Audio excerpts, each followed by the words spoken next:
John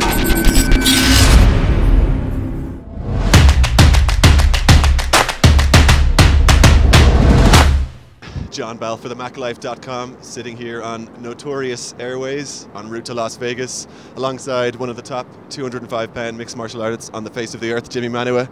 Jimmy, are you enjoying your experience on the flight so far? It's great, man. It's good to see Conor's got his support with the plane and everything, and it's a great thing. Excellent. Obviously, we have one goal in mind this weekend, heading over to see one of the biggest fights of the decade, of the century, whatever you want to call it. First off, are you looking forward to seeing what happens on Saturday night? Very much so, man. I think it can open a door to a new scheme of things with boxing and MMA and everything, and I'm really excited to see what happens. Right. It seems to be that I just spoke a few minutes ago with Eddie Hearn and Tony Bellew, and from reading the media and stuff over the last few weeks and months, it seems like there's quite a narrative of MMA versus boxing going on here. Is that how you see it? And do you see, if whomever ends up winning the fight on Saturday night, do you see it hurting the other sport? No, I don't see it hurting any sport. I think it strengthens both sports. You know, it's both combat sports and everything, and I think it's a great thing that these two top athletes are coming together and you know, making it a fight as one. You know, yeah.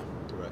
And speaking as someone yourself who's sort of flirted with the idea of stepping into the ring with a boxer as well, how would you deal with facing somebody like Floyd Mayweather, somebody who is considered to be one of the best defensive fighters in the world? What would you bring to the ring to try and counteract that?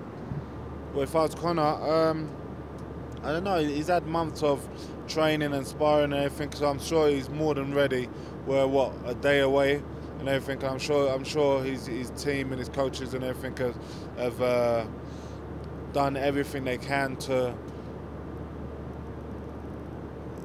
win the fight, you know, and to me, at the end of the day, it's a fight. A fight's a fight, you know, and there's two trained athletes going into the ring together and looking to see who's the better man on the day. And from your own perspective as well, are you still looking towards maybe stepping into a boxing ring one day in the future? I know David Haye was somebody that was quite on your mind recently. Yeah, 100%. We've been trying to make the fight happen, and it's all about timing. And now the fight's definitely a possibility, and you know, Dana's on it, Hayes on it, and I'm definitely 100% on it. So we're gonna try and make the fight happen in the future. But if in the meantime, tomorrow we got the biggest fight in history going on.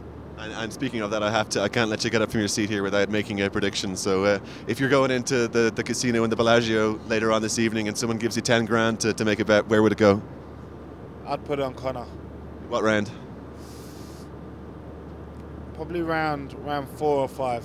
I'd say. So yeah. You're thinking knockout? I think he's gonna get on him. He's gonna jump on him early, and corner him in the corner and let off some bombs.